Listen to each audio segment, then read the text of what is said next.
दोस्तों नमस्कार, मेरा नाम है सरफराज और मैं उम्मीद करता हूँ आप सब लोग कुशल होंगे, सेहतमंद होंगे। दोस्तों बड़ी ही रोचक और ज्ञानवर्धक कहानी के माध्यम से मैं आपको एक बहुत अच्छी जीवन की सीख मिले ऐसी एक कहानी सुनाने वाला हूँ। भारतवर्ष के जो निसंदेह सबसे बड़े रोल मॉडल है वो है स्वामी विवेकानंद जी। तो उनकी कहानी के माध्यम से मैं अपनी बात रखना चाहूंगा। एक बार स्वामी विवेकानंद जी अपने आश्रम में अपने शिष्यों को उपदेश दे रहे थे।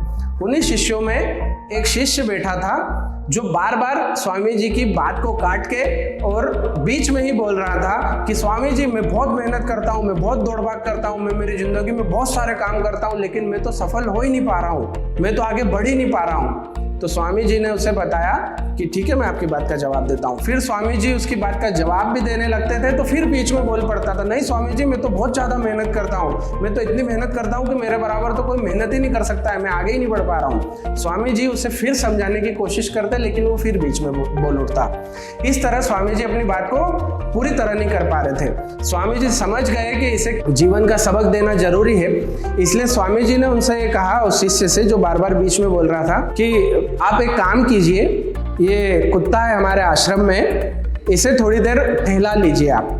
एक्चुअल इसको टहलाने जाने वाले जो सेवक है, आश्रम के सेवादार है, वो आज आए नहीं है, तो आप इसको 1 घंटे के लिए टहला के लाइए। तो वो जो बंदा था जो बीच बीच में बहुत बोल रहा था और स्वामी जी की बात भी पूरी नहीं होने दे रहा था, वो उस कुत्ते को घुमाने लेके जाता है। जब 1 घंटे बाद वो लौट के आते हैं, कुत्ता और वो इंसान, तो स्वामी जी देखते हैं, सारे शिष्य देखते हैं कि कुत्ता ज्यादा थक गया है और वो इंसान एकदम नॉर्मल है, बहुत कम थका हुआ है। तो स्वामी जी उससे पूछते हैं कि ऐसा क्यों हुआ, कुत्ता इतना थक कैसे गया 1 घंटे के अंदर और आप तो बड़े नॉर्मल आए।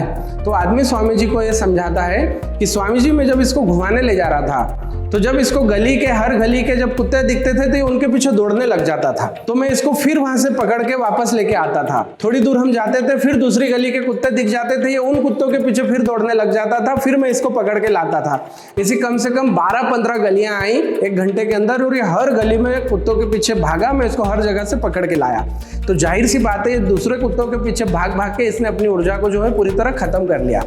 तो स्वामी जी उसको बोलते हैं कि बेटा मैं यही चीज तुमको समझाना चाह रहा था, तुम्हारे जीवन की जो समस्या उसका हल यही है कि तुम अननेसेसरी चीजों के पीछे भागकर अपनी ऊर्जा को खत्म कर रहे हो, अपनी इतनी अच्छी एनर्जी को वेस्ट कर रहे हो। जहां पे तुम्हें भागने की जरूरत नहीं है तुम वहां पर भी भाग के जा रहे हो, इसलिए तुम्हारे पास ऊर्जा ही नहीं बच रही है कि तुम कोई अच्छी जगह पे काम कर पाओ। तो बेहतर होगा 10 जगह भागने के आप एक काम पे कंसंट्रेट करो, उस काम को चुनो जहां पे तुम मन लगा के पूरे कंसंट्रेशन से काम कर सकते हो। 10 जगह भागना बंद करो और उस एक ही जगह पर अपनी जिंदगी की पूरी एनर्जी लगा दो। तो जो तुम्हारी शिकायत है ना कि मैं बहुत मेहनत करता हूँ उसके बाद भी कामयाब नहीं हो पा रहा हूँ, तुम एक जगह मेहनत करोगे पूरी एनर्जी के साथ तो तुम कामयाब हो जाओगे। स्वामी जी की उस बात से उस शिष्य की आंखें खुली और उसने प्रण किया उस आश्रम में बैठे बैठे कि अब मैं 10 जगह दिमाग को डाइवर्ट करने के बजाय, 10 जगह अलग अलग कामों में मेहनत करने के बजाय कोई एक काम चुनूंगा और उसको जिंदगी का पूरा टाइम दे दूंगा।